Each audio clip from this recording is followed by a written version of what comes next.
ನನ್ನ ಭವಿಷ್ಯ ಭಾರತದ ಪ್ರಚಂಡ ಪುಟಾಣಿಗಳೇ, ನಮಸ್ಕಾರ. ನಾನು ನಿಮ್ಮ ಬಾಲಾಜಿ ಕೃಷ್ಣನ್, ಅರ್ಥಶಾಸ್ತ್ರ ಉಪನ್ಯಾಸಕ. ಬನ್ನಿ ಕಲಿಯೋಣ, ನಲಿಯೋಣ, ಬೆಳೆಯೋಣ, ನವಕರ್ನಾಟಕದ ನಿರ್ಮಾಣ ಮಾಡೋಣ. ಇವತ್ತು ನಾವು ಕಲಿತಾ ಇರ್ತಕ್ಕಂತಹ ಪಾಠ ಯಾವುದು ಅಂದರೆ, ಮೊದಲನೇ PUC ಅರ್ಥಶಾಸ್ತ್ರದ ಅಂದರೆ ಫಸ್ಟ್ PUC ಇಕನಾಮಿಕ್ಸಿನ ಎರಡನೆಯ ಪಾಠ ಕಲೆಕ್ಷನ್ ಆಫ್ ಡೇಟಾ.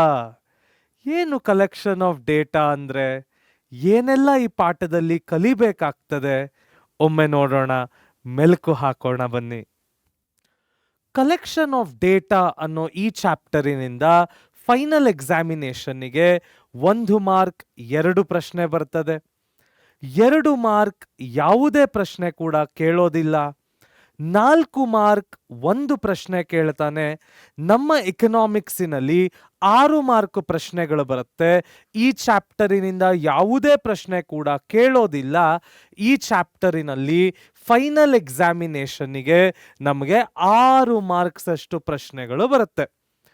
ಇದು ಮಾರ್ಕ್ಸಿನ ಡಿಸ್ಟ್ರಿಬ್ಯೂಷನ್ ಅಷ್ಟೇ ಅಲ್ಲದೆ, ನಾವು ಸ್ಟ್ಯಾಟಿಸ್ಟಿಕಲ್ ಎಕನಾಮಿಕ್ಸ್ ಅಂದರೆ ಎಕನಾಮಿಕ್ಸಿನ ಮೊದಲನೇ ಭಾಗ ಆದ ಸ್ಟ್ಯಾಟಿಸ್ಟಿಕಲ್ ಎಕನಾಮಿಕ್ಸ್ ಅಲ್ಲಿ ಯಾವ ಯಾವ ಚಾಪ್ಟರ್ಗಳು ಮುಂದೆ ಬರ್ತವೆ ಅವಷ್ಟೂ ಚಾಪ್ಟರ್ಗಳಿಗೆ ಇಂಟ್ರಡಕ್ಷನ್ ಟು ಸ್ಟ್ಯಾಟಿಸ್ಟಿಕ್ಸ್ ಆಗಿರ್ಬೋದು ಅಥವಾ ಕಲೆಕ್ಷನ್ ಆಫ್ ಡೇಟಾ ಆಗಿರ್ಬೋದು ಬಹಳ ಇಂಪಾರ್ಟೆಂಟ್ ಆಗುತ್ತೆ ಮಕ್ಕಳ. So this is not just from the point of view of marks, ಟಾಪಿಕ್ಗಳನ್ನು ಕಲೀಲಿಕ್ಕೆ ಕೂಡ ಕಲೆಕ್ಷನ್ ಆಫ್ ಡೇಟಾ ಏನಾಗುತ್ತೆ, ಬಹಳ ಇಂಪಾರ್ಟೆಂಟ್ ಚಾಪ್ಟರ್ ಆಗುತ್ತೆ ಮಕ್ಕಳ. ಹಾಗಾದ್ರೆ ಈ ಚಾಪ್ಟರಲ್ಲಿ ನಾವು ಕಲಿಬೇಕಾಗಿರುವಂಥ ಟಾಪಿಕ್ಸ್ ಯಾವುದು ನೋಡೋಣ ಬನ್ನಿ. ಮೊದಲನೆಯ topic understanding data sources. First of all, data ಅಂದ್ರೆ ಏನು ಅರ್ಥ ಯಾವಾಗಲೂ ತಿಳ್ಕೊಳ್ಳಿ. Data is nothing but collection of information. So data ಅಂದರೆ ಏನರ್ಥ, ಯಾವುದೇ ಒಂದಷ್ಟು ಗ್ರೂಪ್ ಆಫ್ ಇನ್ಫಾರ್ಮೇಷನನ್ನು ನಾವು ಕಲೆಕ್ಟ್ ಮಾಡಿ ಇಟ್ಕೊಂಡಾಗ ನಾವು ಅದನ್ನು ಸ್ಟ್ಯಾಟಿಸ್ಟಿಕ್ಸ್ನಲ್ಲಿ ಅಥವಾ ಎಕನಾಮಿಕ್ಸಲ್ಲಿ ಏನಂತ ಕರಿತೇವೆ, ಡೇಟಾ ಅಂತ ಕರಿತೇವೆ. ಸೊ ಈ ಡೇಟಾವನ್ನು ಕಲೆಕ್ಟ್ ಮಾಡಲಿಕ್ಕೆ ನಮಗಿರ್ತಕ್ಕಂತಹ ಸೋರ್ಸಸ್ ಯಾವುದು, ಎಲ್ಲಿಂದೆಲ್ಲ ನಾವು ಈ ಇನ್ಫಾರ್ಮೇಷನನ್ನು ಕಲೆಕ್ಟ್ ಮಾಡ್ಕೊಳ್ಬೋದು ನೋಡೋಣ ಬನ್ನಿ. ಮೊದಲನೆಯದು ಪ್ರೈಮರಿ ಡೇಟಾ. ನಾವು ಹಲವಾರು ರಿಯಲ್ ಲೈಫ್ ಎಕ್ಸಾಂಪಲ್ಗಳನ್ನ ತಗೊಂಡು ಈ ಚಾಪ್ಟರನ್ನು ವಿಮರ್ಶೆ ಮಾಡೋಣ ಮಕ್ಕಳ. It is a very interesting chapter. ಎಲ್ಲರೂ ಎಕನಾಮಿಕ್ಸಲ್ಲಿ 100 ತೆಗಿಬೇಕು, 99 ಕೂಡ waste. It should be how much, 100. Yes, will work together and will definitely get it ಮಕ್ಕಳ. ಸೊ ಏನು ಪ್ರೈಮರಿ ಡೇಟಾ ಅಂದರೆ, ಇದಕ್ಕೆ ಏನು ರಿಯಲ್ ಲೈಫ್ ಎಕ್ಸಾಂಪಲ್ಗಳನ್ನ ತಗೊಳ್ಬೋದು ನೋಡೋಣ ಬನ್ನಿ. ಯಾವಾಗಲೂ ತಿಳ್ಕೊಳ್ಳಿ, ನಾವು ಯಾವುದೇ ಒಂದು ಸೆಟ್ ಆಫ್ ಇನ್ಫಾರ್ಮೇಷನನ್ನು, ಸೆಟ್ ಆಫ್ ಫ್ಯಾಕ್ಟ್ಸನ್ನು ಕಲೆಕ್ಟ್ ಮಾಡಬೇಕಾದ್ರೆ ಇಟ್ ಈಸ್ ವೆರಿ ಇಂಪಾರ್ಟೆಂಟ್ ನಾವು ಅದನ್ನು ಸೆಕೆಂಡರಿ ಸೋರ್ಸಿಂದ ಕಲೆಕ್ಟ್ ಮಾಡ್ತೀವಾ ಅಥವಾ ಪ್ರೈಮರಿ ಸೋರ್ಸಿಂದ ಕಲೆಕ್ಟ್ ಮಾಡ್ತೀವಾ ಅಂತ ಇವ್ಯಾಲ್ಯುವೇಟ್ ಮಾಡೋದು. ಯಾವುದು ಈ ಪ್ರೈಮರಿ ಡೇಟಾ ಅಥವಾ ಪ್ರೈಮರಿ ಸೋರ್ಸ್ ಅಂದರೆ, ಯಾವುದೇ ಡೇಟಾ ನಿಮಗೆ ಫಸ್ಟ್ ಹ್ಯಾಂಡ್ ಇನ್ಫಾರ್ಮೇಷನ್ ಆಗಿ ಸಿಕ್ಕಿದ್ರೆ ಆ ಡೇಟಾವನ್ನು ನಾವೇನಂತ ಕರಿತೇವೆ, ಪ್ರೈಮರಿ ಡೇಟಾ ಅಂತ ಕರಿತೇವೆ. ಫಾರ್ ಎಕ್ಸಾಂಪಲ್, ನಾನು ವಿರಾಟ್ ಕೊಹ್ಲಿಯ ಬಗ್ಗೆ ತಿಳಿದುಕೊಳ್ಬೇಕು. ನಾನೇ ಒಬ್ಬ ಜರ್ನಲಿಸ್ಟ್ ಆಗಿ ವಿರಾಟ್ ಕೊಹ್ಲಿಯ ಅಪಾಯಿಂಟ್ಮೆಂಟ್ ತಗೊಂಡು ಅವರನ್ನ ಪರ್ಸನಲ್ ಇಂಟರ್ವ್ಯೂ ಮಾಡಿ ಅವರ ಜೀವನದ ಬಗ್ಗೆ ತಿಳಿದುಕೊಂಡ್ರೆ ಅದು ಪ್ರೈಮರಿ ಡೇಟಾ ಆಗ್ತದೆ. ಯಾವುದೋ ಒಂದು ಇನ್ವೆಸ್ಟಿಗೇಷನ್ ಮಾಡಬೇಕು, ಪೊಲೀಸ್ ಡಿಪಾರ್ಟ್ಮೆಂಟಲ್ಲಿ ಇದ್ದೀನಿ, ಸೊ ನಾನು ಯಾವುದೋ ಒಂದು ಇನ್ವೆಸ್ಟಿಗೇಷನ್ ಮಾಡಬೇಕು, ನಾನೇ ಫೀಲ್ಡಿಗೆ ಹೋಗಿ ಆ ಕೇಸಿನ ಬಗ್ಗೆ ಮಾಹಿತಿಯನ್ನು ಕಲೆ ಹಾಕಿದ್ರೆ, ಇನ್ಫಾರ್ಮೇಷನನ್ನು ತಿಳಿದುಕೊಂಡು ಬಂದರೆ ಅದಕ್ಕೆ ನಾವೇನಂತ ಕರಿತೇವೆ, ಪ್ರೈಮರಿ ಡೇಟಾ ಅಂತ ಕರಿತೇವೆ. ಸೊ ಪ್ರೈಮರಿ ಡೇಟಾ ಅಂದರೆ ಅರ್ಥ ಏನು, ಯಾವುದೇ ಒಂದು ಫಸ್ಟ್ ಹ್ಯಾಂಡ್ ಇನ್ಫಾರ್ಮೇಷನನ್ನು ಯಾವುದೇ ಸೆಕೆಂಡರಿ ಸೋರ್ಸಸ್ ಇಲ್ಲದೆ, ಮಿಡಲ್ ಮೆನ್ ಇಲ್ಲದೆ ಡೈರೆಕ್ಟ್ ಆಗಿ ಇನ್ವೆಸ್ಟಿಗೇಟರೇ ಹೋಗಿ ಇನ್ವೆಸ್ಟಿಗೇಟ್ ಮಾಡಿ ವಿಷಯವನ್ನ ತಿಳಿದುಕೊಂಡ್ರೆ, ಡೇಟಾವನ್ನ ಕಲೆಕ್ಟ್ ಮಾಡಿದ್ರೆ ಅದಕ್ಕೆ ನಾವೇನಂತ ಕರಿತೇವೆ? ಪ್ರೈಮರಿ ಡೇಟಾ ಅಂತ ಕರಿತೇವೆ. ಪೊಲೀಸ್ ಇನ್ವೆಸ್ಟಿಗೇಷನ್ ಆಗಿರ್ಬೋದು, ಜರ್ನಲಿಸ್ಟಿಕ್ ಇನ್ವೆಸ್ಟಿಗೇಷನ್ಸ್ ಆಗಿರ್ಬೋದು, ಪರ್ಸನಲ್ ಇಂಟರ್ವ್ಯೂ ಆಗಿರ್ಬೋದು, ಟೆಲಿಫೋನಿಕ್ ಇಂಟರ್ವ್ಯೂ ಆಗಿರ್ಬೋದು, ಇವೆಲ್ಲವೂ ಏನಾಗುತ್ತೆ? ಪ್ರೈಮರಿ ಡೇಟಾ ಆಗುತ್ತೆ. ಹಾಗಾದ್ರೆ ಸೆಕೆಂಡರಿ ಡೇಟಾ ಅಂದ್ರೆ ಅರ್ಥ ಏನು ನೋಡಿ. ಪ್ರೈಮರಿ ಡೇಟಾ ಅಂದ್ರೆ ನಾವು ಫಸ್ಟ್ ಹ್ಯಾಂಡ್ ಇನ್ವೆಸ್ಟಿಗೇಷನ್ ಅನ್ನ ಮಾಡೋದು. ಅದೇ ಸೆಕೆಂಡರಿ ಡೇಟಾ ಅಂದ್ರೆ ಯಾವುದೇ ಇನ್ಫಾರ್ಮೇಶನ್ ಅನ್ನ ನಾವು ಫಸ್ಟ್ ಹ್ಯಾಂಡ್ ಇನ್ವೆಸ್ಟಿಗೇಷನ್ ಮಾಡದಂಗೆ ಡೈರೆಕ್ಟ್ ಆಗಿ ಕೆಲವು ಸೋರ್ಸ್ಗಳಿಂದ ನಾವು ಆ ಇನ್ಫಾರ್ಮೇಶನ್ ಅನ್ನ ತಗೊಂಡ್ರೆ ಅದಕ್ಕೆ ನಾವೇನಂತ ಕರಿತೇವೆ? ಸೆಕೆಂಡರಿ ಡೇಟಾ ಅಂತ ಕರಿತೇವೆ. ಯಾವುದು ಆ sources of information? News papers ಆಗಿರ್ಬೋದು, ಸೋಷಿಯಲ್ ಮೀಡಿಯಾ ಹ್ಯಾಂಡಲ್ಸ್ ಆಗಿರಬಹುದು, ಸೋಷಿಯಲ್ ಮೀಡಿಯಾದಲ್ಲಿ ಫೇಸ್ಬುಕ್, ಟ್ವಿಟ್ಟರ್, ವಾಟ್ಸ್ಆ್ಯಪ್, ಇದೇ ರೀತಿ ಹಲವಾರು ಚಾನಲ್ಸ್ ಆಗಿರ್ಬೋದು, ಅಥವಾ ಟಿವಿ ಆಗಿರ್ಬೋದು, ಮ್ಯಾಗಝೀನ್ಸ್ ಆಗಿರ್ಬೋದು, ಜರ್ನಲ್ಸ್ ಆಗಿರ್ಬೋದು, ಟೆಕ್ಸ್ಟ್ ಬುಕ್ಗಳಾಗಿರ್ಬೋದು, ಇವೆಲ್ಲವೂ ನಮಗೇನಾಗುತ್ತೆ? Secondary data. ಸೊ ಯಾವುದೇ ಒಂದು ಡೇಟಾವನ್ನ ನಾವು ಫಸ್ಟ್ ಹ್ಯಾಂಡ್ ಕಲೆಕ್ಟ್ ಮಾಡದೆ ಯಾವುದೋ ಒಂದು ಸೋರ್ಸ್ನ ಮುಖಾಂತರ ನಾವು ಆ ಡೇಟಾಗೆ ಸಂಬಂಧಪಟ್ಟಿರ್ತಕ್ಕಂಥ ಇನ್ಫಾರ್ಮೇಶನ್ ಅನ್ನ ಕಲೆಕ್ಟ್ ಮಾಡಿದ್ರೆ ಅದೇನಾಗುತ್ತೆ? ಸೆಕೆಂಡರಿ ಡೇಟಾ ಆಗುತ್ತೆ. ಕ್ಲಿಯರ್? ಸೊ ಡೇಟಾ ಅಂದ್ರೆ ಅರ್ಥ ಏನು? ಯಾವುದೇ ಕಲೆಕ್ಷನ್ ಆಫ್ ಇನ್ಫಾರ್ಮೇಶನ್ ಅನ್ನ ನಾವು ಡೇಟಾ ಅಂತ ಕರಿತೇವೆ. ಸೊ ಡೇಟಾವನ್ನ ಕಲೆಕ್ಟ್ ಮಾಡಲಿಕ್ಕೆ ಎರಡು ಸೋರ್ಸಸ್ ಇದೆ. ಯಾವುದು ಆ ಎರಡು ಸೋರ್ಸಸ್? ಪ್ರೈಮರಿ ಡೇಟಾ ಮತ್ತು ಸೆಕೆಂಡರಿ ಡೇಟಾ. ಪ್ರೈಮರಿ ಸೋರ್ಸ್ ಮತ್ತು ಸೆಕೆಂಡರಿ ಸೋರ್ಸ್ ಅಂತ ಕೂಡ ಕರಿಬಹುದು. ಪ್ರೈಮರಿ ಸೋರ್ಸ್ ಅಂದ್ರೆ ಏನರ್ಥ? ಯಾವುದೇ ಒಂದು ಫಸ್ಟ್ ಹ್ಯಾಂಡ್ ಇನ್ವೆಸ್ಟಿಗೇಷನ್ ಮಾಡಿ ನಾವು ಇನ್ಫಾರ್ಮೇಶನ್ ಅನ್ನ ಕಲೆ ಹಾಕಿದ್ರೆ ಅದು ಪ್ರೈಮರಿ ಸೋರ್ಸ್ ಆಗುತ್ತೆ. ಯಾವುದೇ ಒಂದು ಇನ್ಫಾರ್ಮೇಶನ್ ಅನ್ನ ನ್ಯೂಸ್ ಪೇಪರ್ ಪ್ರಕಾರ ಆಗಿರ್ಬೋದು, ಮ್ಯಾಗಝೀನ್ಸ್ ಪ್ರಕಾರ ಆಗಿರ್ಬೋದು, ಟೆಕ್ಸ್ಟ್ ಬುಕ್ಗಳ ಪ್ರಕಾರ ಆಗಿರ್ಬೋದು, ಜರ್ನಲ್ ಮುಖೇನ ಆಗಿರ್ಬೋದು, ಟಿವಿ, ವಾಟ್ಸ್ಆ್ಯಪ್, ಫೇಸ್ಬುಕ್, ಟ್ವಿಟ್ಟರ್, ವಿಚಾಟ್, ಹೀಗೆ ಹಲವಾರು ಸೋಷಿಯಲ್ ಮೀಡಿಯಾ ಪ್ಲಾಟ್ಫಾರ್ಮ್ ಮುಖೇನ ಆಗಿರ್ಬೋದು ಕಲೆಕ್ಟ್ ಮಾಡಿದಾಗ ಅದಕ್ಕೆ ನಾವೇನಂತೀವಿ? ಸೆಕೆಂಡರಿ ಡೇಟಾ ಅಥವಾ ಸೆಕೆಂಡರಿ ಸೋರ್ಸಸ್ ಅಂತ ಕರಿತೀವಿ. ಇಂಟ್ರೆಸ್ಟಿಂಗ್ ಅಲ್ಲ? ಇನ್ನು ಹಲವಾರು ಲೈಫ್ ಎಕ್ಸಾಂಪಲ್ಗಳನ್ನ ತಗೊಂಡು ನಾವು ಈ ಚಾಪ್ಟರ್ ಅನ್ನ ಕಲಿಯೋಣ ಮಕ್ಕಳ. ಮುಂದಿನ topic preparing research instruments. So ನಾವು ಡೇಟಾ ಅಂದ್ರೆ ಕಲೆಕ್ಷನ್ ಆಫ್ ಇನ್ಫಾರ್ಮೇಶನ್ ಅಂತ ತಿಳಿದುಕೊಂಡ್ವಿ. ಡೇಟಾವನ್ನ ಕಲೆಕ್ಟ್ ಮಾಡಲಿಕ್ಕೆ ಎರಡು ಸೋರ್ಸ್ ಇದೆ. Primary source which is first hand investigation. Secondary source ಅಂದ್ರೆ ನಾವು ಯಾವುದೋ ಮೂರನೇ ಪಾರ್ಟಿಯ ಮುಖಾಂತರ ಇನ್ಫಾರ್ಮೇಶನ್ ಅನ್ನ ಕಲೆಕ್ಟ್ ಮಾಡ್ಕೊಳ್ಳೋದನ್ನ ಸೆಕೆಂಡರಿ ಡೇಟಾ ಅಂತ ಕಲಿತ್ಕೊಂಡ್ವಿ. ನಮ್ಗೆ ಇನ್ವೆಸ್ಟಿಗೇಷನ್ಗೆ whichever data method is suitable, ನಾವು ಆ ರೀತಿ ಡೇಟಾವನ್ನ ಕಲೆಕ್ಟ್ ಮಾಡ್ಕೊಳ್ತೀವಿ. ಕರೆಕ್ಟಾ? ಹಾಗಾದ್ರೆ how to prepare research instruments ಹೇಗೆ ಮಾಡೋದು? ಮೊದಲನೆಯದು, ಕೀಪ್ ಇಟ್ ಕನ್ಸೈಸ್. ಯಾವುದೇ ಒಂದು ರಿಸರ್ಚ್ ಇನ್ಸ್ಟ್ರೂಮೆಂಟ್, ಯಾವುದೇ ಒಂದು ಡೇಟಾವನ್ನ ಕಲೆಕ್ಟ್ ಮಾಡಿದಾಗ ಅದು ಪ್ರೈಮರಿ ಸೋರ್ಸ್ ಆಗಿರ್ಬೋದು, ಸೆಕೆಂಡರಿ ಸೋರ್ಸ್ ಆಗಿರ್ಬೋದು, ಯಾವಾಗಲೂ ನೀವು ಆ ಏನು ಡೇಟಾವನ್ನ ಕಲೆಕ್ಟ್ ಮಾಡ್ತಾ ಇದ್ದೀರಾ ಕೀಪ್ ಇಟ್ ಕನ್ಸೈಸ್ಡ್ ಅಂದ್ರೆ ಅರ್ಥ ಏನು? The questionnaire should not be too long with minimum number of questions necessary to gather the information. So ನಾನು ಏನೇನು ಪ್ರಶ್ನೆಗಳನ್ನ ಕೇಳ್ತಾ ಇದ್ದೀನಿ, ನಾನು ಪ್ರಶ್ನೆಗಳು ಕೇಳೋದು ಆ ವ್ಯಕ್ತಿಗೆ ಇರಿಟೇಷನ್ ಆಗಬಾರ್ದು. ಅದು ಪ್ರೈಮರಿ ಸೋರ್ಸೇ ಆಗಿರ್ಲಿ, ಸೆಕೆಂಡರಿ ಸೋರ್ಸೇ ಆಗಿರ್ಲಿ. ಸೆಕೆಂಡರಿ ಸೋರ್ಸಲ್ಲಿ ನೀವೇ ಬೇರೆ ಸೋರ್ಸಿಂದ ತಿಳ್ಕೊಳ್ಳೋದ್ರಿಂದ ಇರಿಟೇಷನ್ ಅನ್ನೋ ಕಾನ್ಸೆಪ್ಟ್ ಬರಲ್ಲ. ಆದರೆ ಪ್ರೈಮರಿ ಇನ್ವೆಸ್ಟಿಗೇಷನ್ ಮಾಡ್ತಾ ನೀವೇನು ಪ್ರಶ್ನೆಗಳನ್ನ ಕೇಳ್ತೀರಾ, ನೀವೇನು ಇಂಟರ್ವ್ಯೂಯಿ ಹತ್ರ ಕೇಳ್ತೀರಾ ಪ್ರಶ್ನೆಗಳು, ಆ ಪ್ರಶ್ನೆಗಳನ್ನ ಬಹಳ ಹುಷಾರಾಗಿ ಕೇಳಬೇಕು. ನಿಮ್ಮ ಇನ್ವೆಸ್ಟಿಗೇಷನ್ಗೆ ಬೇಕಾಗಿರುವಂತ ಮಾಹಿತಿಯನ್ನ ಮಾತ್ರ ಕಲೆ ಹಾಕ್ಲಿಕ್ಕೆ ಪ್ರಯತ್ನ ಮಾಡಬೇಕು. So always keep it concised. Next, use simple language. ನಾನು ಪರ್ಸನಲ್ ಇಂಟರ್ವ್ಯೂವನ್ನು ಮಾಡಿ ದೊಡ್ಡ ದೊಡ್ಡ ಇಂಗ್ಲಿಷ್ ಜಾರ್ಗನ್ಗಳನ್ನ ಉಪಯೋಗಿಸಿ ಆ ವ್ಯಕ್ತಿಯನ್ನ ಪ್ರಶ್ನೆ ಕೇಳಿದ್ರೆ ಅಲ್ಲಿ ನನ್ನ ಬುದ್ಧಿವಂತಿಕೆ ಪ್ರೂವ್ ಆಗುತ್ತೆ ಹೊರತು ಇನ್ವೆಸ್ಟಿಗೇಷನ್ ನಡೆಯೋದಿಲ್ಲ. ನೀವು ಯಾವುದೇ ಸೋರ್ಸ್ ಆಫ್ ಡೇಟಾವನ್ನ ಕಲೆಕ್ಟ್ ಮಾಡಬೇಕು ಅಂದರೆ, ಯಾವುದೇ ಸೋರ್ಸ್ ಆಫ್ ಡೇಟಾವನ್ನ ತಿಳ್ಕೊಳ್ಬೇಕು ಅಂದರೆ, ಯಾವುದೇ ಸೋರ್ಸ್ ಆಫ್ ಡೇಟಾವನ್ನ ಎಕ್ಸ್ಟ್ರಾಕ್ಟ್ ಮಾಡಬೇಕು ಅಂದರೆ, your language must be clear, precised and simple. ಈ 3 ಪದವನ್ನು ಜ್ಞಾಪಕ ಇಟ್ಕೊಳ್ಳಿ: ಕ್ಲಿಯರ್, ಪ್ರಿಸೈಸ್ಡ್ ಮತ್ತು simple. Next, logical arrangement, very important ಮಕ್ಕಳ.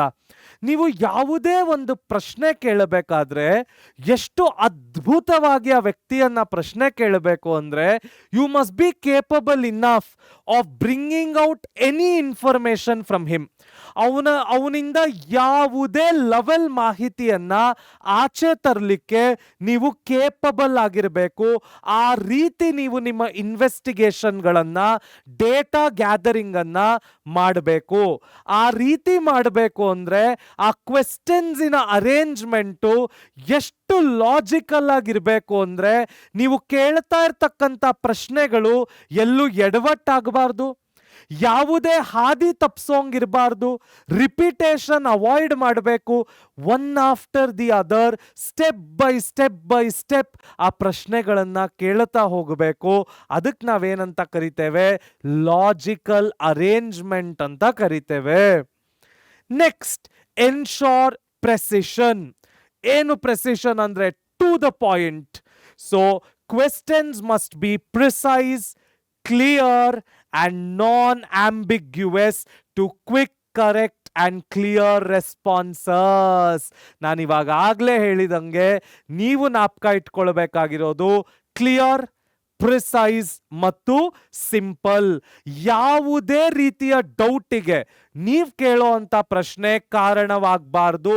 ಅದನ್ನ ನಾವು ಇಂಗ್ಲಿಷಲ್ಲಿ ಆಂಬಿಗ್ಯುವಿಟಿ ಅಂತ ಕರಿತೇವೆ. ಸೊ ನೀವು ಕೇಳ್ತಕ್ಕಂತಹ ಪ್ರಶ್ನೆಗಳು ಯಾವುದೇ ಕಾರಣಕ್ಕೂ ನಾನ್ ಆಂಬಿಗ್ಯುವಸ್ ಆಗಿ ಇರಬೇಕು. ಕ್ಲಿಯರ್? ಎಷ್ಟು ಸುಲಭ ಇದೆ ಅಲ್ಲ?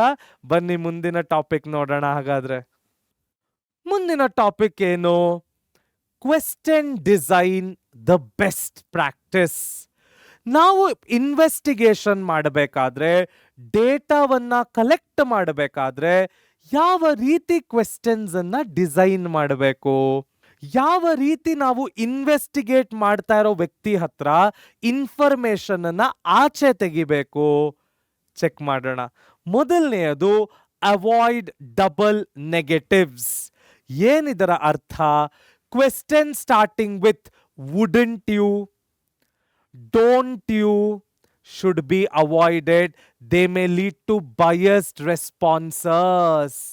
ನೀವು ಯಾರಿಗೋ ಕಪಾಳಕ್ಕೆ ಹೊಡಿತಾ ಇದ್ರಿ, ಕ್ಲಿಯರ್ ಕಟ್ ಆಗಿರ್ಲಿ, ನೀವು ಆ ಸನ್ನಿವೇಶದಲ್ಲಿದ್ರೆ ಹೊಡಿತಾ ಇದ್ರೋ ಇಲ್ವೋ? ನಾವು ಯು ಆರ್ ಪುಟ್ಟಿಂಗ್ ದ ಇಂಟರ್ವ್ಯೂಯಿ, ಅಂದ್ರೆ ನಾವ್ ಯಾರ ಇಂಟರ್ವ್ಯೂ ತೆಗೆದುಕೊಳ್ತೀವೋ ಅವ್ರನ್ನ ಇಂಟರ್ವ್ಯೂಯಿ ಅಂತ ಕರಿತೀವಿ. ಯಾರು ಇಂಟರ್ವ್ಯೂ ಅನ್ನ ಮಾಡ್ತಾರೋ ಅವ್ರನ್ನ ಇಂಟರ್ವ್ಯೂವರ್ ಅಂತ ಕರಿತೀವಿ. ನೀವು ಇಂಟರ್ವ್ಯೂಯಿಯನ್ನ ಈ ತರ ಡಬಲ್ ನೆಗೆಟಿವ್ ಪ್ರಶ್ನೆಗಳನ್ನ ಕೇಳಿದ್ರೆ ಅವನು ಯಾವಾಗ್ಲೂ ಡಬಲ್ ಬಯಸ್ಡ್ ಆನ್ಸರ್ಸ್ ಅನ್ನೇ ಕೊಡೋದು. ನಾನು ಹೇಳಿದ ಹಾಗೆ ನೀವು ಕಪಾಳಕ್ಕೆ ಹೊಡಿತಾ ಇದ್ರಿ ಅಂತ ಕ್ಲಿಯರ್ ಕಟ್ ಆಗಿ ಹೇಳಿಬಿಟ್ರೆ ಅವನು ಒಂದ ಎಸ್ ಇಲ್ಲ ನೋ ಅನ್ನೋ ಕ್ಲಿಯರ್ ಕಟ್ ರೆಸ್ಪಾನ್ಸ್ ಕೊಡ್ತಾನೆ.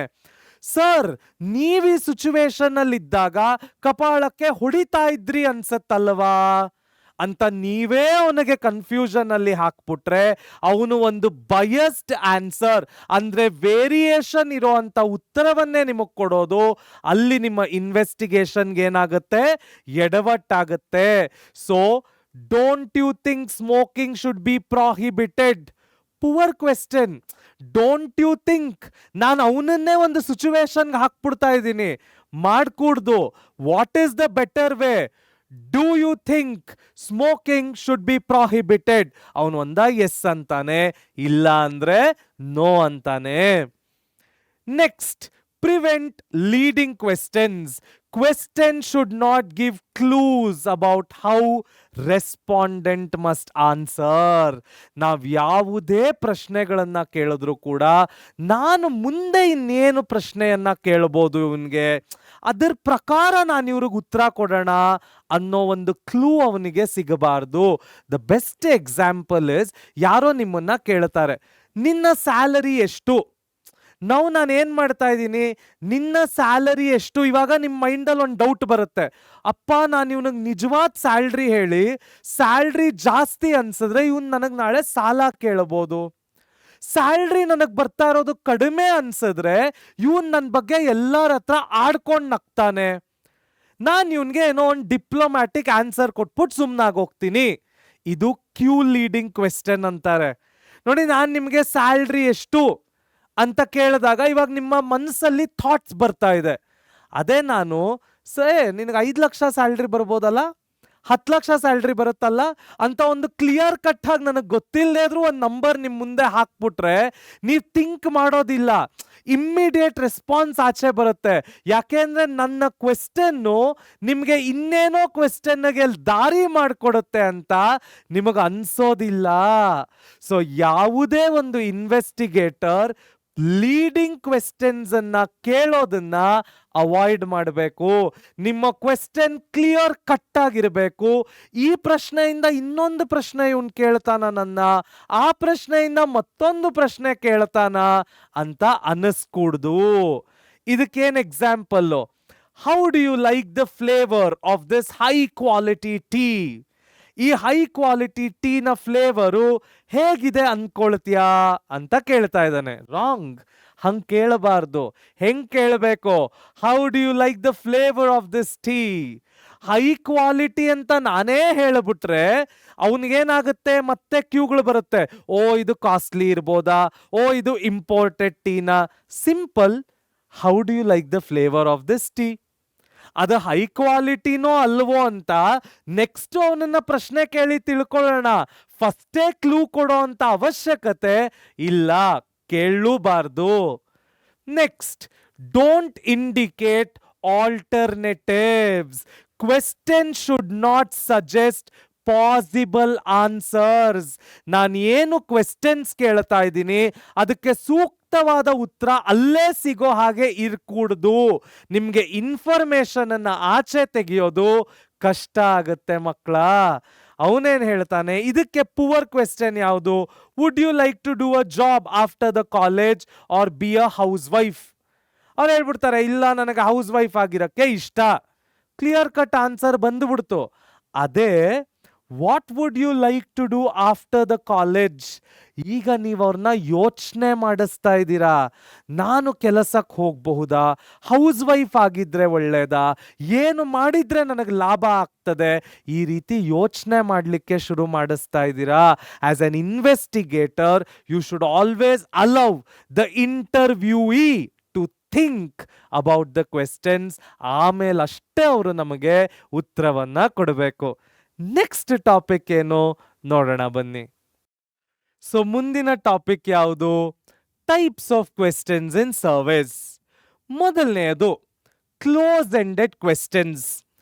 ಯಾವುದೇ structured question with predefined answer ಆಪ್ಷನ್ಗಳನ್ನ ನಾವೇನಂತ ಕರಿತೇವೆ? ಕ್ಲೋಸ್ ಎಂಡೆಡ್ ಕ್ವೆಶ್ಚನ್ಸ್ ಅಂತ ಕರಿತೇವೆ. Different types of close ended questions ಯಾವುದು ಅಂದ್ರೆ ಟೂ ವೇ ಕ್ವೆಶ್ಚನ್ಸ್ ಆಗಿರ್ಬೋದು, ಅಥವಾ MCQ ಪ್ರಶ್ನೆಗಳಾಗಿರಬಹುದು. ಸೊ ಯಾವುದೇ ಒಂದು ಕ್ಲೋಸ್ ಎಂಡೆಡ್ ಕ್ವೆಶ್ಚನ್ಸ್ ಏನು ಅಂದ್ರೆ ನಾನು ನಿಮಗೆ ಯೋಚನೆ ಮಾಡಲಿಕ್ಕೆ ಬಿಡೋದಿಲ್ಲ. ನಾನು ಏನು ಆಪ್ಷನ್ಗಳನ್ನ ನಿಮಗೆ ಹೇಳ್ತಾ ಇದ್ದೀನಿ ಆ ಆಪ್ಷನ್ ನಲ್ಲೇ ಒಂದು ಉತ್ತರ ಅಡ್ಕೊಂಡಿರ್ಬೇಕು. So whatever options that I am trying to convey, in that option itself the answer must be hiding. ಅಂತಹ ಪ್ರಶ್ನೆಗಳನ್ನ ನಾವೇನಂತ ಕರಿತೇವೆ? ಕ್ಲೋಸ್ ಎಂಡೆಡ್ ಕ್ವೆಶ್ಚನ್ಸ್ ಅಂತ ಕರಿತೇವೆ. First one, two way questions. ಏನು ಟೂ ವೇ ಕ್ವೆಶ್ಚನ್ಸ್ ಅಂದ್ರೆ? True or false, yes or no. So ಒಂದು answer ಸತ್ಯ ಆಗಿರಬೇಕು, ಇಲ್ಲ ಅಂದ್ರೆ ಆನ್ಸರು ಸುಳ್ಳಾಗಿರಬೇಕು. ಇಂತಹ ಪ್ರಶ್ನೆಗಳನ್ನ ನಾವೇನಂತ ಕರಿತೇವೆ? ಟೂ ವೇ ಕ್ವೆಶ್ಚನ್ಸ್ ಅಂತ ಕರಿತೇವೆ. Next multiple choice questions. 2 ಆಪ್ಷನ್ಗಿಂತ ಜಾಸ್ತಿ ಆಪ್ಷನ್ ಏನೋ ಕೊಡ್ತೀನಿ, ಆದ್ರೆ ನಾನ್ ಕೊಟ್ಟಿರೋ ಅಂತ ಆಪ್ಷನ್ಸ್ ಒಳಗೆ ಆನ್ಸರ್ಗಳು ಅಡಕೊಂಡಿರ್ಬೇಕು. ಅದನ್ನ ನಾವೇನಂತ ಕರಿತೇವೆ? ಮಲ್ಟಿಪಲ್ ಚಾಯ್ಸ್ ಕ್ವೆಶ್ಚನ್ಸ್ ಅಂತ ಕರಿತೇವೆ. ಸೊ ಯಾವುದೇ ಒಂದು ಪ್ರಶ್ನೆಗೆ ನಾವು ಪ್ರೀಡಿಫೈನ್ಡ್ ಆಗಿ ಆಲ್ರೆಡಿ ಉತ್ತರಗಳನ್ನ ಸೆಟ್ ಮಾಡಿ ಇಟ್ಕೊಂಡಿದ್ರೆ ಅದು ಕ್ಲೋಸ್ ಎಂಡೆಡ್ ಕ್ವೆಶ್ಚನ್ಸ್ ಆಗುತ್ತೆ ಮಕ್ಕಳ. ಅದೇ ರೀತಿ ಓಪನ್ ಎಂಡೆಡ್ ಕ್ವೆಶ್ಚನ್ಸ್ ಅಂದ್ರೆ ಏನು? ನಿಮ್ಮ ಎಕ್ಸಾಮಿನೇಷನ್ ಅಲ್ಲಿ ಬರ್ತಕ್ಕಂತಹ ಡಿಸ್ಕ್ರಿಪ್ಟಿವ್ ಕ್ವೆಶ್ಚನ್ಸ್ ಅನ್ನ ನಾವೇನಂತ ಕರಿಬಹುದು? ಓಪನ್ ಎಂಡೆಡ್ ಕ್ವೆಶ್ಚನ್ಸ್ ಅಂತ ಕರಿಬಹುದು. ಈ ಡಿಸ್ಕ್ರಿಪ್ಟಿವ್ ಕ್ವೆಶ್ಚನ್ಸ್ ಅಲ್ಲಿ ನಿಮಗೆ ಯೋಚನೆ ಮಾಡಲಿಕ್ಕೆ ಟೈಮ್ ಸಿಗುತ್ತೆ. ನೀವೇನ್ ಬರಿಬೇಕು ಅನ್ನೋದನ್ನ ಯೋಚನೆ ಮಾಡಿ ನಿಧಾನಕ್ಕೆ ಪಾಯಿಂಟ್ಗಳನ್ನ ಕೂಡಿಸ್ಕೊಂಡು ಇನ್ಫಾರ್ಮೇಶನ್ ಅನ್ನ ರೀಕಲೆಕ್ಟ್ ಮಾಡಿ ಆ ಇನ್ಫಾರ್ಮೇಶನ್ ಅನ್ನ ಪ್ರೊಡ್ಯೂಸ್ ಮಾಡ್ತೀರಾ. This is the best way of asking questions. So ಯಾವುದೇ ಕ್ಲೋಸ್ ಎಂಡೆಡ್ ಕ್ವೆಶ್ಚನ್ಸ್ ಅಂದ್ರೆ ಆಲ್ರೆಡಿ ನಾನು ನಿಮಗೆ ಪ್ರೀಡಿಫೈನ್ಡ್ ಆಪ್ಷನ್ಸ್ ಅನ್ನ ಕೊಟ್ಟಿರ್ತೇನೆ. ಅದೇ ಓಪನ್ ಎಂಡೆಡ್ ಕ್ವೆಶ್ಚನ್ಸ್ ಅಂದ್ರೆ ನಾನು ನಿಮಗೆ ಥಿಂಕ್ ಮಾಡಕ್ಕೆ, ಯೋಚಿಸಲಿಕ್ಕೆ ದಾರಿ ಮಾಡಿಕೊಡ್ತಾ ಇರ್ತೇನೆ. This is the best way of questioning. Wasn't it interesting? Yes. ಮುಂದಿನ ಟಾಪಿಕ್ ಯಾವುದು? Modes of data collection. ಹೇಗೆ ಡೇಟಾವನ್ನ ಕಲೆಕ್ಟ್ ಮಾಡೋದು? ಫಸ್ಟ್ ಆಫ್ ಆಲ್ ಒಂದು ರೀಕ್ಯಾಪ್ ಮಾಡೋಣ. ಏನು ಡೇಟಾ ಅಂದ್ರೆ? Anything or any information that is collected. ಅದು ರಾ ಇನ್ಫಾರ್ಮೇಶನ್ ಆಗಿರ್ಬೋದು, ಕ್ಲಾಸಿಫೈಡ್ ಇನ್ಫಾರ್ಮೇಶನ್ ಆಗಿರ್ಬೋದು, ಅನ್ಆರ್ಗನೈಸ್ಡ್ ಇನ್ಫಾರ್ಮೇಶನ್ ಆಗಿರ್ಬೋದು, ಅಥವಾ ಆರ್ಗನೈಸ್ಡ್ ಇನ್ಫಾರ್ಮೇಶನ್ ಆಗಿರ್ಬೋದು. ಯಾವುದೇ ಇನ್ಫಾರ್ಮೇಶನ್ ಅನ್ನ ಕಲೆಕ್ಟ್ ಮಾಡೋದು, ಆ ಇನ್ಫಾರ್ಮೇಶನ್ ಅನ್ನ ತೆಗೆದುಕೊಳ್ಳೋದಕ್ಕೆ ಡೇಟಾ ಅಂತ ಕರಿತೀವಿ. ಆ ಡೇಟಾ ತಗೊಳಕ್ಕೆ ದೇರ್ ಆರ್ 2 ಸೋರ್ಸಸ್. ಒಂದು ಪ್ರೈಮರಿ ಸೋರ್ಸ್, ಮತ್ತೊಂದು secondary source. First hand data ಆದ್ರೆ primary source, second hand data ಆದ್ರೆ secondary source. Magazine, journal, newspaper, TV, social media ಇವೆಲ್ಲ ಸೆಕೆಂಡರಿ ಸೋರ್ಸಸ್. ಕರೆಕ್ಟಾ? ಅದೇ ರೀತಿ ಈ ಡೇಟಾವನ್ನ ಕಲೆಕ್ಟ್ ಮಾಡಲಿಕ್ಕೆ ಇರ್ತಕ್ಕಂಥ ಪ್ರೈಮರಿ ಸೋರ್ಸ್ ಆಗಿರ್ಬೋದು, ಸೆಕೆಂಡರಿ ಸೋರ್ಸ್ ಆಗಿರ್ಬೋದು, ಮೆಥಡ್ಗಳೇನು? First personal interview. ನಾನು ಇದನ್ನ ಅವಾಗ್ಲೇ ಕೂಡ ನಿಮಗೆ ಹೇಳಿದೆ. ನಾನು ವಿರಾಟ್ ಕೊಹ್ಲಿಯ ಜೀವನದ ಬಗ್ಗೆ ಮಾಹಿತಿಯನ್ನ ತಿಳ್ಕೊಳ್ಬೇಕು, ಇನ್ಫಾರ್ಮೇಶನ್ ಅನ್ನ ಕಲೆಕ್ಟ್ ಮಾಡಬೇಕು ಅಂದ್ರೆ ನಾನು ವಿರಾಟ್ ಕೊಹ್ಲಿಯ ಅಪಾಯಿಂಟ್ಮೆಂಟ್ ತಗೊಂಡು ಇಂಟರ್ವ್ಯೂ ಮಾಡಬೇಕು. ಇದು ಫೇಸ್ ಟು ಫೇಸ್ ಇಂಟರ್ವ್ಯೂ ಆಗಿರುತ್ತೆ. ನಾನು ಇಂಟರ್ವ್ಯೂವರ್ ಆಗ್ತೀನಿ, ವಿರಾಟ್ ಕೊಹ್ಲಿ ಇಂಟರ್ವ್ಯೂಯಿ ಆಗ್ತಾರೆ. ಇದರಲ್ಲಿ ರೆಸ್ಪಾನ್ಸ್ ರೇಟ್ ಚೆನ್ನಾಗಿರುತ್ತೆ. ನಾವಿಬ್ಬರು ಒಬ್ಬರಿಗೊಬ್ಬರು ಎದುರುಗಡೆ ಕೂತಾಗ ನಮ್ಮ ರೆಸ್ಪಾನ್ಸಸ್ ಯಾವಾಗ್ಲೂ ಏನಾಗಿರುತ್ತೆ? ಟು ದ ಪಾಯಿಂಟ್ ಆಗಿ ಅವರು ನಮಗೆ ಉತ್ತರವನ್ನ ಕೊಡಲೇಬೇಕಾಗತ್ತೆ. ಉತ್ತರ ಕೊಡೋದ್ರಿಂದ ಎಸ್ಕೇಪ್ ಆಗ್ಲಿಕ್ಕೆ ಸಾಧ್ಯ ಇಲ್ಲ. Next, clarification of questions. ನಾನು ಏನೋ ಕ್ವೆಶ್ಚನ್ ಕೇಳಿ ಅವರೇನೋ ಉತ್ತರ ಕೊಟ್ರೆ ಅದರ ಕ್ಲಾರಿಫಿಕೇಶನ್ಗಳನ್ನ ಈಸಿಯಾಗಿ ಮಾಡ್ಕೊಳ್ಬಹುದು. ಕ್ವೆಶ್ಚನ್ ತಪ್ಪಾಗಿ ಉತ್ತರ ತಪ್ಪಾಗೋದು, ಉತ್ತರ ತಪ್ಪಾಗಿ ಕ್ವೆಶ್ಚನ್ ಏನೋ ಇದಾಗೋದು, ಈ ತರ ಇದ್ದಾಗ ಕ್ಲಾರಿಫಿಕೇಶನ್ಗಳು ಕೊಡೋದು ಈಸಿ ಆಗುತ್ತೆ. ಕಾಂಟ್ರವರ್ಸಿಗಳನ್ನ ಅವಾಯ್ಡ್ ಮಾಡೋದು ಕೂಡ ಏನಾಗುತ್ತೆ? ಸುಲಭವಾಗುತ್ತೆ. ಆದರೆ ಮೋಸ್ಟ್ ಎಕ್ಸ್ಪೆನ್ಸಿವ್ ಮೆಥಡ್. ನಾನು ಅವ್ರಿರೋಂಥ ಜಾಗಕ್ಕೆ ಟ್ರಾವೆಲ್ ಮಾಡಬೇಕು, ಎಕ್ವಿಪ್ಮೆಂಟ್ಸ್ಗಳನ್ನು ಅರೇಂಜ್ ಮಾಡ್ಕೊಳ್ಬೇಕು. ಅವರು ಏನಾದರೂ ಇಂಟರ್ವ್ಯೂ ಕೊಡಲಿಕ್ಕೆ ದುಡ್ಡು ಕೇಳಿದ್ರೆ, ರೆಮ್ಯುನರೇಷನ್ ಕೇಳಿದ್ರೆ ಕೊಡಬೇಕಾಗತ್ತೆ. So in personal interview method is a very costly method ಮಕ್ಕಳ. Next, mailing questionnaire. ಯಾವುದೇ ಕ್ವೆಶ್ಚನೆಯರ್ ಅನ್ನ ನಾವು ಮೇಲ್ ಮುಖಾಂತರ ರೆಸ್ಪಾಂಡೆಂಟ್ಸ್ಗೆ ಕಳಿಸಿದ್ರೆ ಅದಕ್ಕೆ ನಾವೇನಂತೀವಿ, ಮೇಲಿಂಗ್ ಕ್ವೆಶ್ಚನೆಯರ್. ನಿಮಗೆ ಹಲವಾರು ಬಾರಿ most of you must be using emails. ನಿಮ್ಮೆಲ್ಲರ ಹತ್ರನೂ ಇನ್ಸ್ಟಾಗ್ರಾಮ್ ಅಥವಾ ಫೇಸ್ಬುಕ್ ಈ ತರ ಹಲವಾರು ಅಕೌಂಟ್ಗಳಿರುತ್ತೆ, social media accounts. So most of you must be using all of these ಅಲ್ಲ.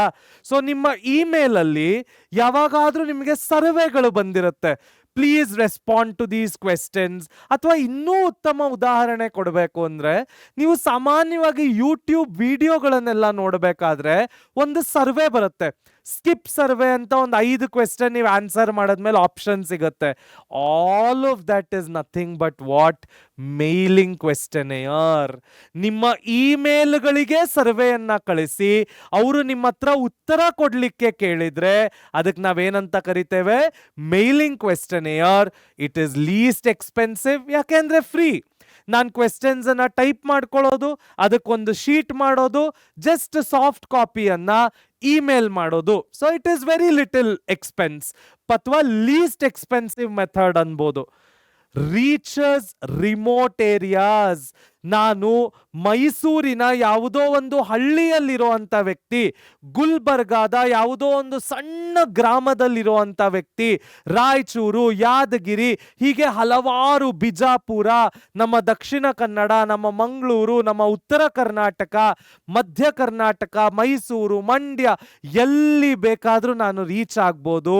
ಯಾಕೆ ಅಂದ್ರೆ ನಾನು ಅವರಿಗೆ ರೆಸ್ಪಾನ್ಸಸ್ ಅನ್ನ ಇಮೇಲ್ ಮುಖಾಂತರ ಕೊಡ್ಲಿಕ್ಕೆ ಕೇಳ್ತಾ ಇದ್ದೀನಿ. ನಾನು ಕೂಡ ಕ್ವೆಶ್ಚನ್ಸ್ ಅನ್ನ ಹೇಗೆ ಕಳಿಸ್ತಾ ಇದ್ದೀನಿ, ಇಮೇಲ್ ಮುಖಾಂತರ ಕಳಿಸ್ತಾ ಇದ್ದೀನಿ. So it is easy to reach.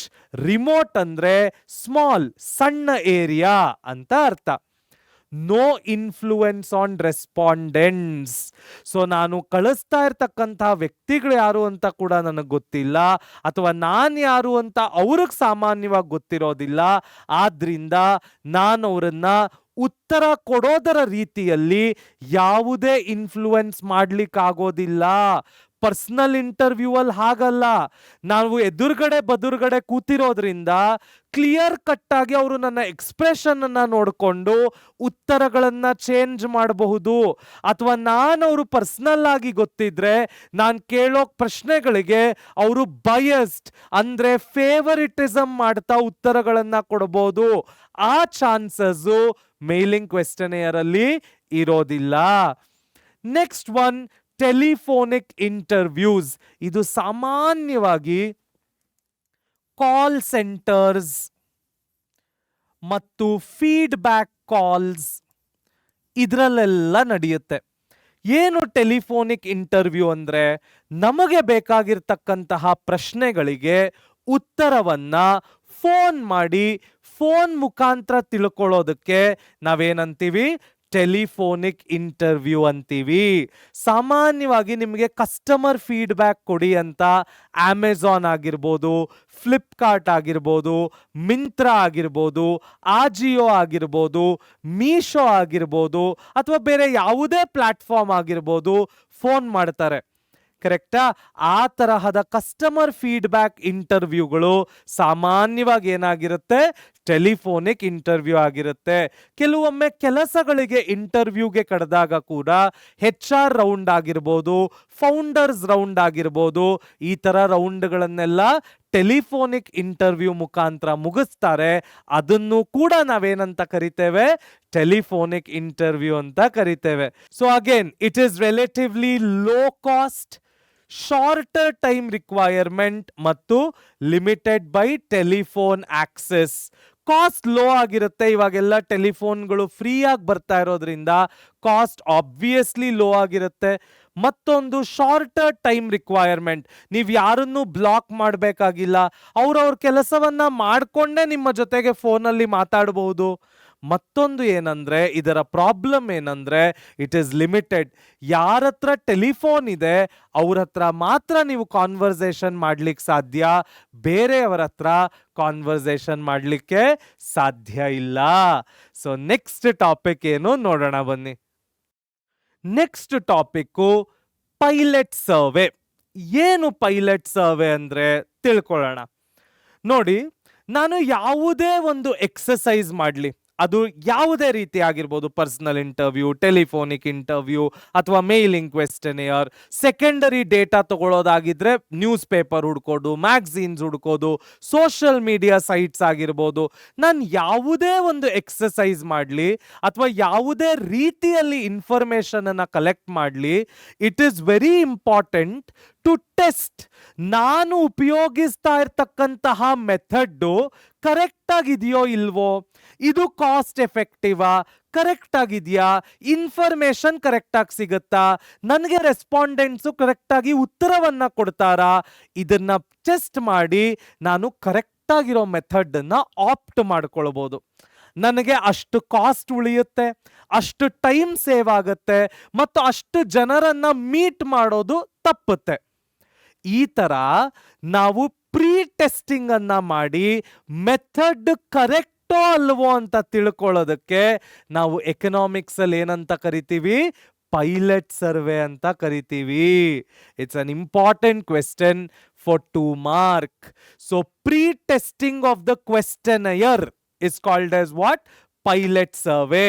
Nodi, a pilot survey is a crucial step that helps in refining the questionnaire and the methodology before conducting full-scale survey, saving time and resources while also improving the quality of research. So ನಾನು pre test ಮಾಡಿ ನನ್ನ method ನಿಜವಾಗ್ಲೂ work ಆಗ್ತಾ ಇದೆಯೋ ಇಲ್ವೋ, ನಾನು ಹೇಳ್ತಾ ಇರೋದು ಕರೆಕ್ಟ್ ಆಗಿದೆಯೋ ಇಲ್ವೋ ಅಂತ ತಿಳ್ಕೊಳ್ಳೋ ಅಂತ ಪ್ರೊಸೀಜರ್ಗೆ ನಾವೇನಂತ ಕರಿತೇವೆ, ಪೈಲಟ್ ಸರ್ವೆ. ಸೊ ಹೇಗೆ ಪೈಲಟ್ ಸರ್ವೆ ಮಾಡೋದು? ಫಸ್ಟ್ ಇನಿಷಿಯಲ್ ಆಗಿ ನಾನು ಏನು ಟಾಪಿಕ್ ಬಗ್ಗೆ ಇನ್ವೆಸ್ಟಿಗೇಷನ್ ಮಾಡಬೇಕು ಅಂತ ಇದ್ದೀನಿ, ಆ ಟಾಪಿಕ್ಗೆ ಸಂಬಂಧಪಟ್ಟಂಗೆ ಒಂದು ಚೂರು ಟೆಸ್ಟಿಂಗ್ ಮೆಥಡ್ಸ್ ಬಗ್ಗೆ ತಿಳ್ಕೊಳ್ಬೇಕು. ಒಂದಷ್ಟು ಜನರ ಮೇಲೆ ನಾನು ಇನಿಷಿಯಲ್ ಟೆಸ್ಟಿಂಗ್ ಅನ್ನ ಮಾಡಬೇಕು. ಒಂದಷ್ಟು ಜನರನ್ನ ನಾನು ಪ್ರಶ್ನೆಗಳು ಕೇಳಿ ಉತ್ತರವನ್ನ ತಗೊಂಡು ಇದು ವರ್ಕ್ ಆಗ್ತಾ ಇದೆಯೋ ಇಲ್ವೋ ಅಂತ ತಿಳ್ಕೊಳ್ಬೇಕು. ವರ್ಕ್ ಆಗ್ತಾ ಇದ್ರೆ ವೆಲ್ ಅಂಡ್ ಗುಡ್.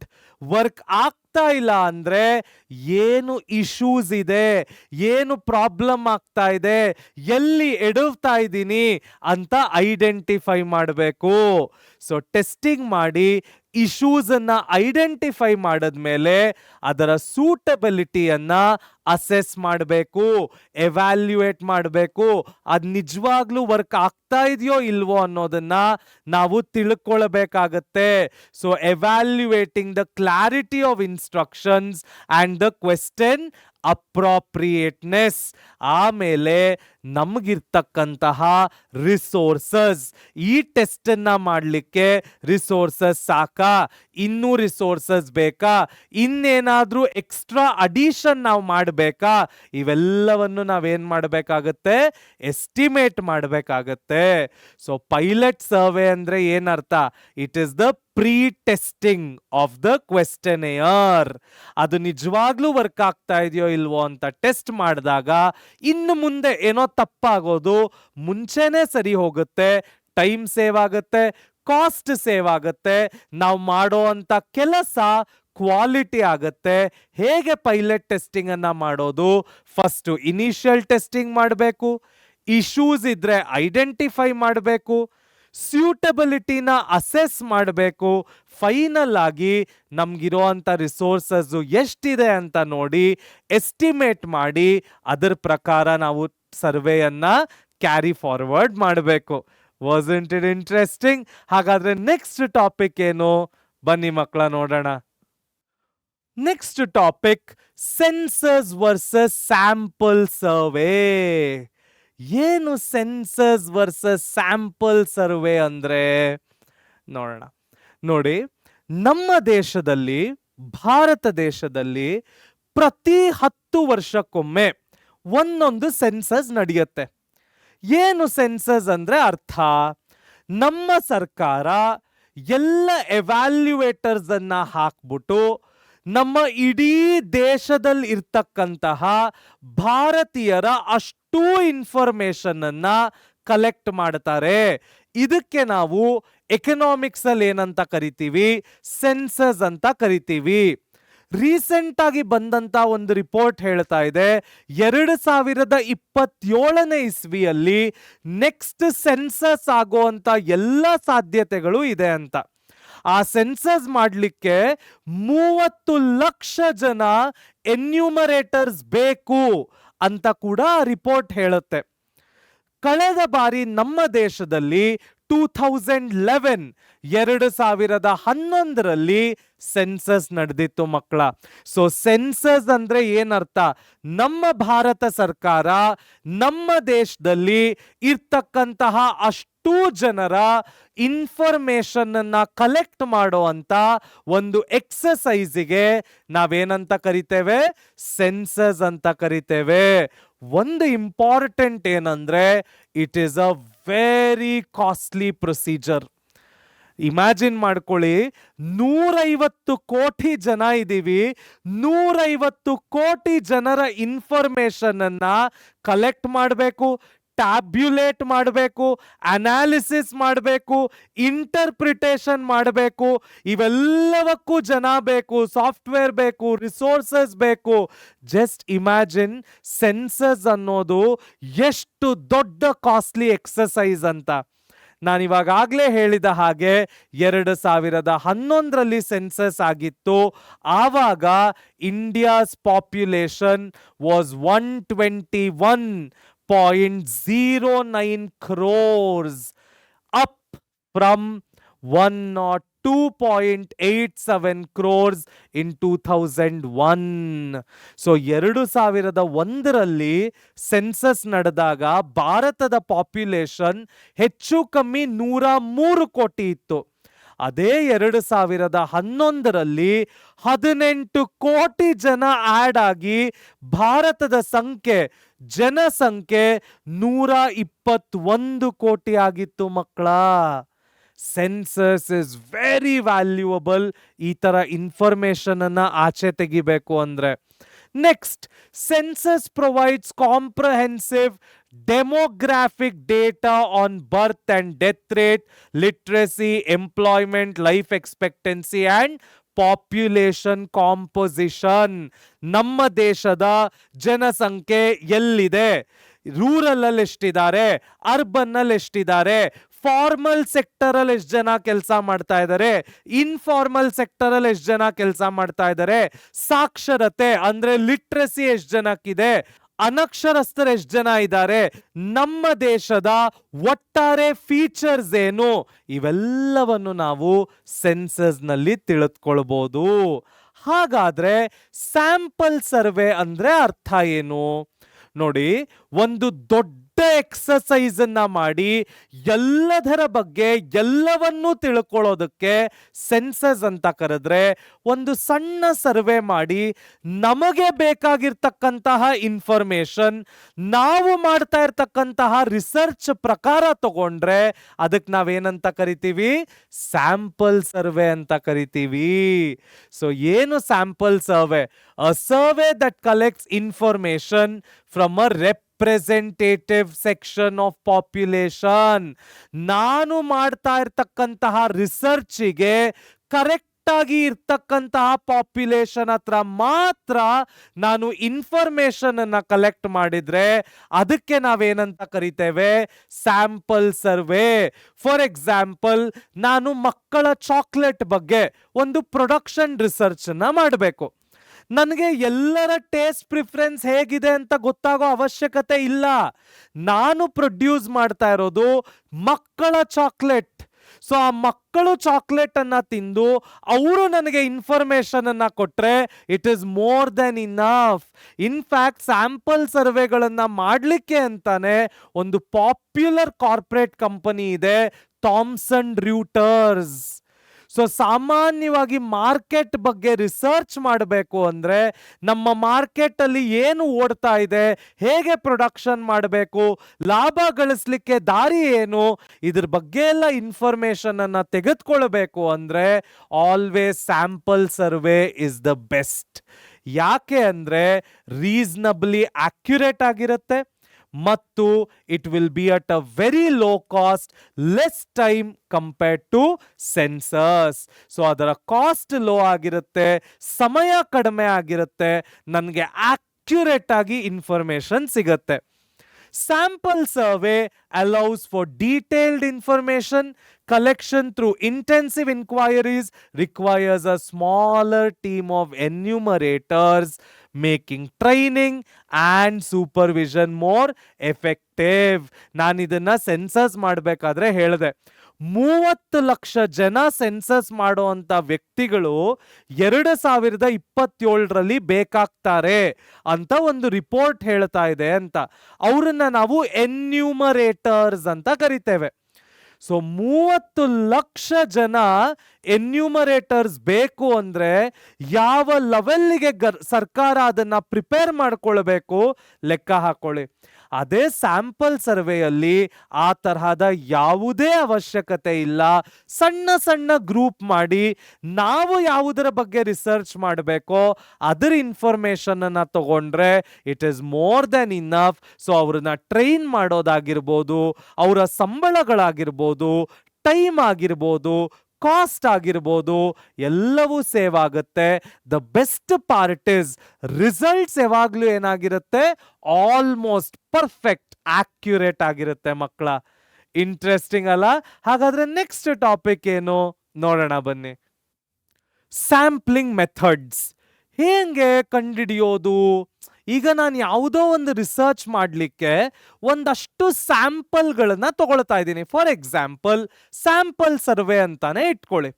ಈಗ ನಾನು ಸ್ಯಾಂಪಲ್ ಸರ್ವೆಯಲ್ಲಿ ನಾನು ನಿಮ್ಗೆ ಹೇಳಿದೆ, ಮಕ್ಕಳ ಚಾಕ್ಲೇಟಿನ ಪ್ರೊಡಕ್ಷನ್ ಬಗ್ಗೆ ನನಗೆ ತಿಳ್ಕೊಳ್ಳೋಕ್ಕೆ ಆಸೆ ಇದೆ. ಸೊ ನಾನೇನ್ ಮಾಡ್ತೀನಿ, ಮಕ್ಕಳ ಹತ್ರ ಎಲ್ಲ ನಾವು ಪ್ರೊಡ್ಯೂಸ್ ಮಾಡಿರೋ ಚಾಕ್ಲೇಟ್ ಕೊಟ್ಟು ಅವ್ರಿಗೆ ಟೇಸ್ಟ್ ಮಾಡಲಿಕ್ಕೆ ಹೇಳಿ ಹೇಗಿದೆ ಅಂತ ತಿಳ್ಕೊತಾ ಇದ್ವಿ. ಇದಕ್ಕೆ ನಾನು ನಿಮ್ಗೊಂದು ಬೆಸ್ಟ್ ಎಕ್ಸಾಂಪಲ್ ಕೊಡ್ತೀನಿ. ನಾವೆಲ್ಲ ಸಣ್ಣ ಮಕ್ಕಳಿದ್ದಾಗ ಪ್ರತಿ ವರ್ಷ ಏಪ್ರಿಲ್ 10ನೇ ತಾರೀಕು ರಿಸಲ್ಟ್ ಬರ್ತಾ ಇತ್ತು. ಏಪ್ರಿಲ್ 10ನೇ ತಾರೀಕು ಐಸ್ ಕ್ರೀಮ್ ಅಂಗಡಿಯವರೆಲ್ಲ ಬೆಂಗಳೂರಲ್ಲಿ ಏನ್ ಮಾಡೋರು ಅಂದ್ರೆ, ನಾವು ನಮ್ಮ ಮಾರ್ಕ್ಸ್ ಕಾರ್ಡ್ ಅನ್ನ ತಗೊಂಡೋಗಿ ಐಸ್ ಕ್ರೀಮ್ ಅಂಗಡಿಯಲ್ಲಿ ಕೊಟ್ರೆ ಮಾರ್ಕ್ಸ್ ಕಾರ್ಡ್ ಮೇಲೆ ಒಂದು ಸೀಲ್ ಹಾಕಿ ಫ್ರೀ ಐಸ್ ಕ್ರೀಮ್ ಅನ್ನ ನಮ್ಗೆಲ್ಲ ಕೊಟ್ಟು ಟೇಸ್ಟ್ ಮಾಡ್ಲಿಕ್ಕೆ ಹೇಳಿ ನಮ್ಮ ಹತ್ರ ಒಂದು ಸಣ್ಣ ಸಣ್ಣ ಇಂಟರ್ವ್ಯೂ ಅಥವಾ ರೆಸ್ಪಾನ್ಸಸ್ ಅನ್ನ ತಗೊಳ್ಳೋರು. Sample survey. ಹಾಗಾದ್ರೆ ಅವರು ನಾವೇ ಐಸ್ ಕ್ರೀಮ್ ತಿನ್ಬೇಕು ಅಂತ ಹೇಗೆ ಡಿಸೈಡ್ ಮಾಡಿದ್ರು? ಇದನ್ನೇ ನಾವೇನಂತ ಕರಿತೀವಿ, sampling methods.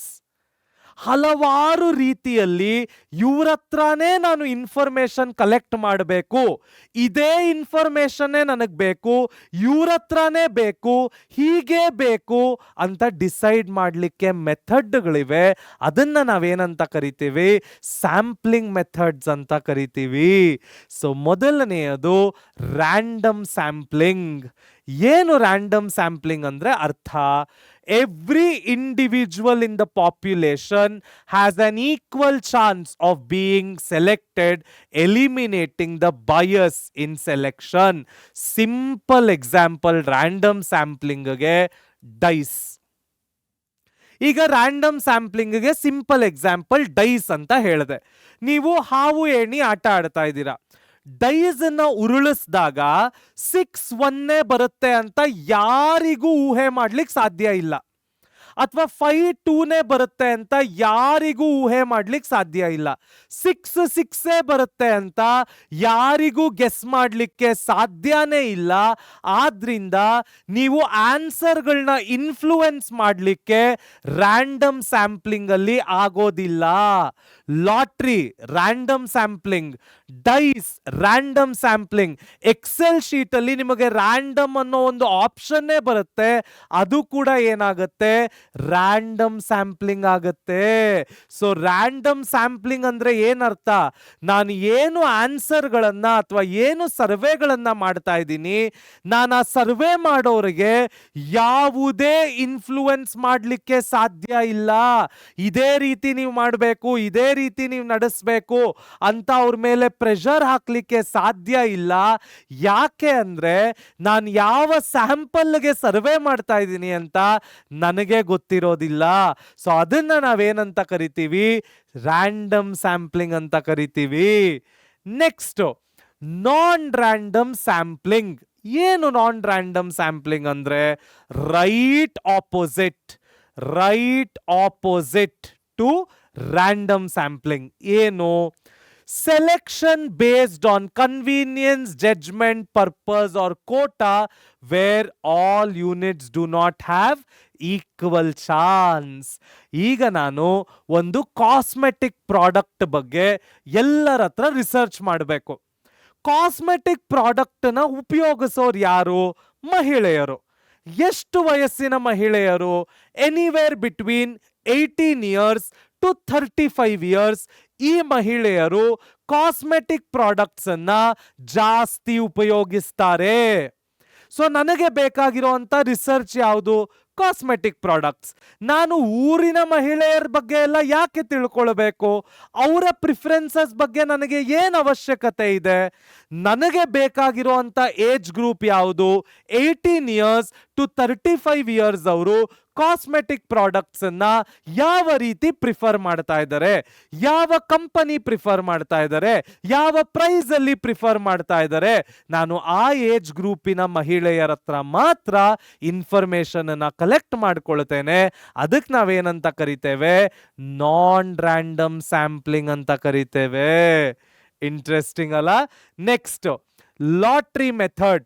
Lottery method is nothing but a part of what? Random sampling. Next, computer programs. So modern approach using software to generate random sample. ಅದಕ್ಕೆ ನಾನು ಇವಾಗ ಆಗ್ಲೇ ನಿಮ್ಗೊಂದು ಎಕ್ಸಾಂಪಲ್ ಕೂಡ ಕೊಟ್ಟೆ, ಎಕ್ಸೆಲ್ ಶೀಟ್. ಮಕ್ಕಳ, ನೀವೆಲ್ಲ ಕಾಮರ್ಸ್ ಸ್ಟೂಡೆಂಟ್ಸು ಎಕ್ಸೆಲ್ ಶೀಟ್ ಅನ್ನ ಕಲೀಲೇಬೇಕು. ಡನ್. ನೆಕ್ಸ್ಟ್ ಟಾಪಿಕ್ ಹೋಗೋಣ. Understanding sampling errors. ಏನು ಸ್ಯಾಂಪಲಿಂಗ್ ಎರರ್ಸ್ ಅಂದ್ರೆ? ಫಸ್ಟ್ ಆಫ್ ಆಲ್ ಇದ್ರದ್ದು ಡೆಫಿನೇಷನ್ ಹೇಳ್ಬಿಡ್ತೀನಿ, ಕೇಳಿಸ್ಕೊಳ್ಳಿ, ಕೇರ್ಫುಲ್ ಆಗಿ ಕೇಳಿಸ್ಕೊಳ್ಳಿ ಮಕ್ಕಳ. ಸ್ಯಾಂಪ್ಲಿಂಗ್ ಎರರ್ಸ್ ಅಂದ್ರೆ ಏನರ್ಥ? ನಾನು ಒಂದು ಪಾಪ್ಯುಲೇಷನ್ ಅನ್ನ ರಿಸರ್ಚ್ಗೆ ತೆಗೆದುಕೊಂಡಿರ್ತೇನೆ. ಆ ಪಾಪ್ಯುಲೇಷನ್ ನನಗೊಂದು ಉತ್ತರವನ್ನ ಕೊಡುತ್ತೆ. ನಾನು ಒಂದು ಉತ್ತರವನ್ನ ರೆಕಾರ್ಡ್ ಮಾಡ್ಕೊಳ್ತೀನಿ. ಅವರು ಕೊಡೋ ಅಂತ ಉತ್ತರಕ್ಕೆ, ನಾನು ರೆಕಾರ್ಡ್ ಮಾಡ್ಕೊಂಡಿರೋ ಅಂತ ಉತ್ತರಕ್ಕೆ ಏನು ಡಿಫ್ರೆನ್ಸಸ್ ಇರುತ್ತಲ್ಲ, ಅದನ್ನ ನಾವೇನಂತ ಕರಿತೀವಿ? ಸ್ಯಾಂಪ್ಲಿಂಗ್ ಎರರ್ ಅಂತ ಕರಿತೀವಿ. ಫಾರ್ ಎಕ್ಸಾಂಪಲ್, ಇಲ್ಲಿ 5 ಜನ ಮನುಷ್ಯರಿದ್ದಾರೆ. 3, 4, 5. 5 ಜನ ಮನುಷ್ಯರ ಹತ್ರ ನಾನೊಬ್ಬ ಇನ್ವೆಸ್ಟಿಗೇಟರ್. ನಾನು ಅವ್ರನ್ನ ಕೇಳ್ತಾ ಇದ್ದೀನಿ, ನಿಮ್ಮ ಹೈಟ್ ಎಷ್ಟು ಅಂತ ಕೇಳಿದೆ. ಇವನ್ ಹೇಳ್ದ 5.2, ಇವನ್ ಹೇಳ್ದ 5.1, ಇವನ್ 5.2, 5.5, 5.6 ಅಂತ ಉತ್ತರವನ್ನ ಕೊಟ್ಟಿದ್ದಾನೆ. ನಾನು ಇವಾಗ ಈ ಉತ್ತರಗಳನ್ನ ನನ್ನ ಬುಕ್ಕಲ್ಲಿ ಹೇಗೆ ರೆಕಾರ್ಡ್ ಮಾಡ್ಕೋತೀನಿ ಅಂದ್ರೆ 5.2, 5, 5.2, 5.4, 5.6. ನೋಡಿ ಇಲ್ಲಿ 5.1 ಇದ್ದಿದ್ದನ್ನ ನಾನು 5.0 ಮಾಡ್ಬಿಟ್ಟೆ. 5.5 ಇದ್ದಿದ್ದನ್ನ 5.4 ಮಾಡ್ಕೊಂಬಿಟ್ಟೆ. ಇವರು ಹೇಳಿದ್ದ ಉತ್ತರವೇ ಒಂದು, ನಾನು ಇಲ್ಲಿ ಬರ್ಕೊಂಡಂತಹ ಉತ್ತರವೇ ಒಂದು. ಇದರ ನಡುವೆ ಇರುವಂತ ವ್ಯತ್ಯಾಸವನ್ನ ನಾವೇನಂತ ಕರಿತೀವಿ?